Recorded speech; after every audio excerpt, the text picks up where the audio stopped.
सबसे पहले dairy farm का, कि डेयरी फार्म की अब रेगुलर प्रैक्टिसेस हैं ये, इसमें जो मेन मुद्दे की चीजें हैं उनके ऊपर फोकस करेंगे हम। बाकी तो सब कुछ है भाई, साफ सफाई, वैक्सीनेशन, और आपका बीमारियां ना हो, तो वो उस तरीके की सारी चीजें हैं।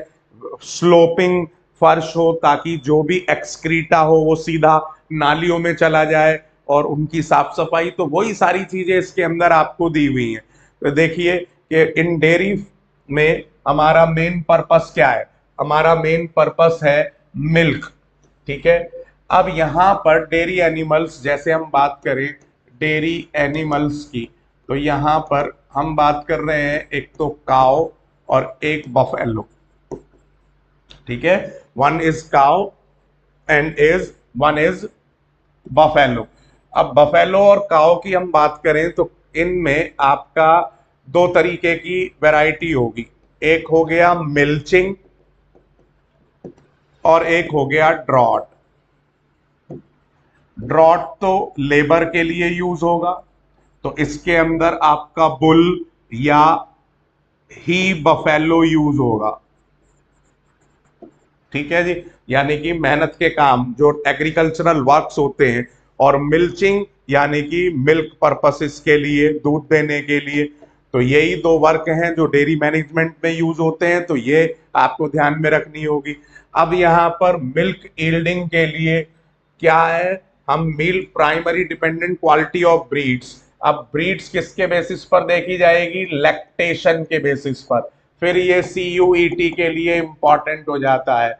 मिल्चिंग के लिए हम क्या क्राइटेरिया लेंगे, मिल्चिंग के लिए दूध देने वाली गाय या भैंस के लिए हम क्या देखेंगे कि उसका लैक्टेशन पीरियड कितना स्ट्रांग है, वो एक बार के अपने दिन में कितना दूध देती है। ठीक है। तो दूसरा, अब वहीं अगर हम ड्रॉट के लिए बात कर रहे हैं, या हम आगे की जनरेशन को डेवलप करने की बात कर रहे हैं, तब उसमें हम सिलेक्शन करेंगे आपका स्ट्रॉन्ग बुल का या आपका उसका ही बफेलो का, ताकि जो बढ़िया तरीके से स्पर्म प्रोड्यूस करता हो और साथ के साथ जो मस्कुलर हो, जिसका फिजिक बेहतरीन हो, तो उसके बेसिस पर देखा जाएगा।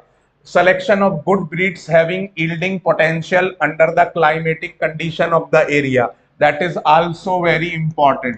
कि क्लाइमेटिक कंडीशन में ज्यादा गर्मी, अब जैसे राजस्थान की तरफ है तो राजस्थान में उस गर्मी को झेलने वाली होनी चाहिए भैंस या गाय। और अगर हम बात कर रहे हैं पहाड़ी इलाकों में, तो उधर की तरफ ठंड झेलने वाली होनी चाहिए। तो उस बेसिस पर combined with resistance to disease, और रेजिस्टेंस यानी कि उनकी डिजीज को अपने से दूर रखने की, रोगों से लड़ने की क्षमता कितनी है, तो इस बात के ऊपर भी डिपेंड करेगा।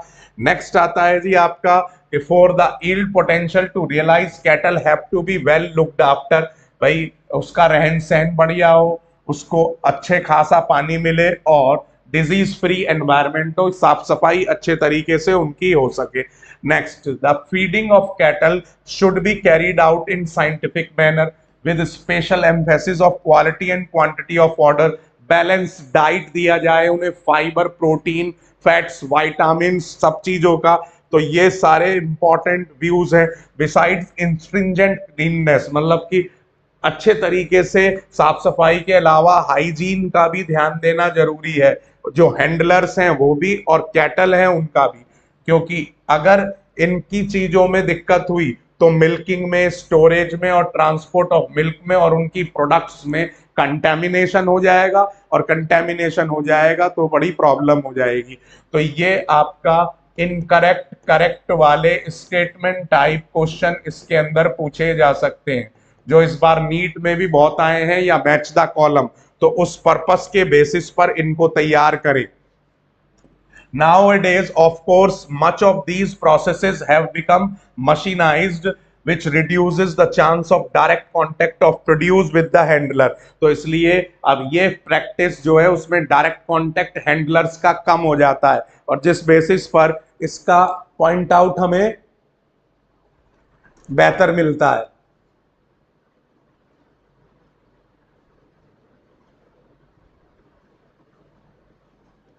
So that is very very important। तो उस बेसिस पर भी इसको ध्यान में रखना है हमें। अब देखिए नेक्स्ट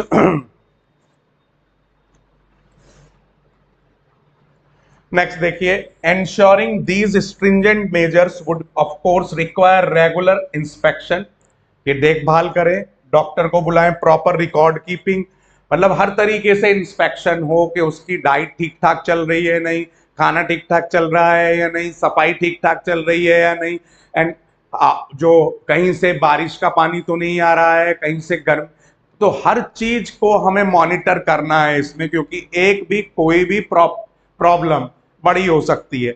अब वेटनरी डॉक्टर का रेगुलर विजिट एक होना चाहिए, उनसे एक पूरा चार्ट बनना चाहिए कि भाई इनका टेम्परेचर दिन का, या उनकी फूड हैबिट्स, या उनकी एक्सक्रीटा, ये सब का बड़ा ध्यान रखने की जरूरत है, क्योंकि अगर हेल्दी एटमॉस्फेयर होगा तो ही बेहतर ढंग से आप उस प्रोडक्ट को हाइजीनिक तौर पर यूज कर पाएंगे और उसे बेच पाएंगे।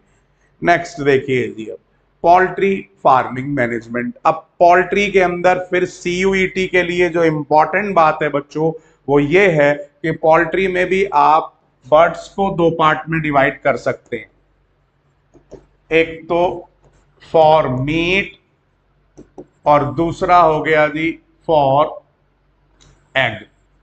तो जो मीट के लिए होते हैं उन्हें, एग के लिए को हम कहते हैं ब्रॉयलर्स, और इसी तरीके से, सॉरी, एग के लिए लेयरर्स, गलत लिख गया मैं, एग के लिए लेयर्स और मीट के लिए ब्रॉयलर्स। तो ये दो कैटेगरी के बेसिस पर बर्ड पोल्ट्री फार्मिंग में देखा जाता है। तो यहाँ पर फॉल, जिन्हें हम डोमेस्टिकेटेड फॉल्स, जिन्हें बर्ड्स भी कह देते हैं, देखो फूड का मतलब हो गया यहाँ पर मीट, और दूसरा पर्पस हो गया एग। अब अलग अलग जो हम यूज करते हैं चिकन, एक तो मुर्गा मुर्गी हो गए, डक्स हो गए, और टर्की विदेशों में, और गीज, ये भी बहुत यूज किए जाते हैं। अब इनके साथ भी उसी तरीके की सेम प्रॉब्लम है भाई, रख रखाव, इनका पूरा राशन यानी कि इनका खाना पीना पूरा देखना, और साथ ही साथ इनके सेम आपका मैनेजमेंट में इनके भी आपके बर्ड्स के डॉक्टर जो वेटनरी डॉक्टर हैं उसकी पूरी देखभाल करना।